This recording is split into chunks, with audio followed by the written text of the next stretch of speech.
Britain and the European Union have signed the most significant reset in ties since Brexit. The agreement, finalized after late-night negotiations and signed on May 19th, removes several trade barriers and paves the way for deeper cooperation on defence and security. Prime Minister Keir Starmer met with European Commission President Ursula von der Leyen and European Council President Antonio Costa to formalise the deal. This marks the first major UK-EU agreement since Britain left the bloc in 2020.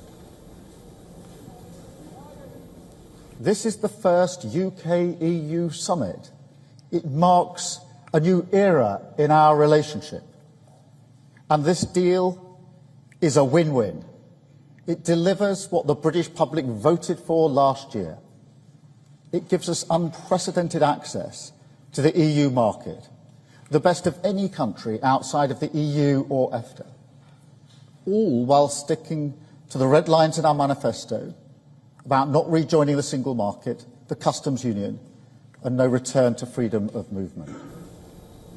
The deal is part of Starmer's broader effort to grow the UK economy and strengthen transatlantic and European ties. British Finance Minister Rachel Reeves said it had become too difficult to export and trade with the EU, Britain's largest trading partner, accounting for around 42% of UK exports in 2023. The reset may also grant the UK access to EU defence funds and planning mechanisms. Additionally, both the regions have signed a 12-year agreement on EU fishing boats in UK waters. The domestic fishing industry and former politicians have raised eyebrows on this deal, saying it hurts domestic communities and raises competition. While the deal offers economic and strategic gains, it carries political risk. Provisions like easing work and residence rules for young EU citizens who could reignite Brexit-era debates on immigration. The broader backdrop is a shifting global order with shared concerns over Russia, the war in Ukraine, and unpredictability in US foreign policy driving closer EU-UK coordination. Starmer is walking a fine line, seeking pragmatic engagement with Brussels without reopening full EU membership discussions.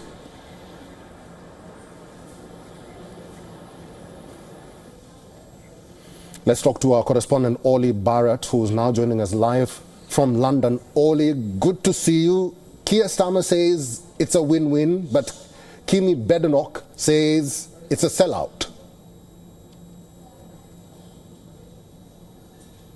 Indeed, Kemi Badenoch says she's gobsmacked by the deals that Keir Starmer has struck with the European Union, and it very much depends who you listen to on this one. The government does believe that it will be easing trade in a number of ways, particularly with regards to agricultural and food products, and it believes that that can help the UK economy. When it comes to defence, it does believe that it's opening up the ability for UK defence firms to win very lucrative contracts from the European Union and European Union member states. On fishing, it believes that it's opening up access for UK fishermen and women to sell their wares more easily into the European Union. But there are all those criticisms as well, coming from people like Kemi Badenoch and from Nigel Farage, the leader of the Reform Party, who accuse the government of selling out and say that the UK will now be more of a rule taker, particularly when it comes to food standards,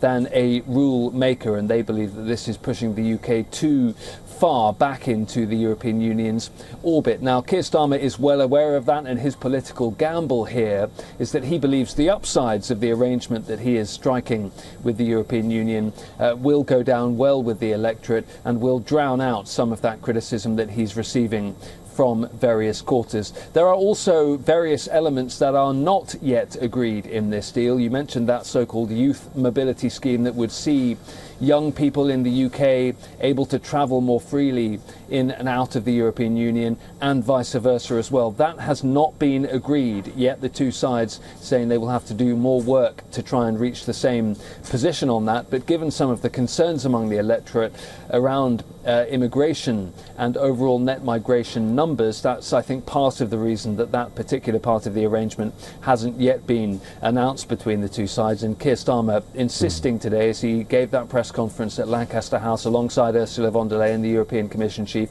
insisting that if a youth mobility scheme were to be agreed with the European Union, it would have all sorts of safeguards in it, from caps on numbers to restrictions on visas and time limits to the amount of time that people could spend in the UK from the European Union. So there's still more to be done. All sides acknowledge that, but Keir Starmer is presenting this as a win-win.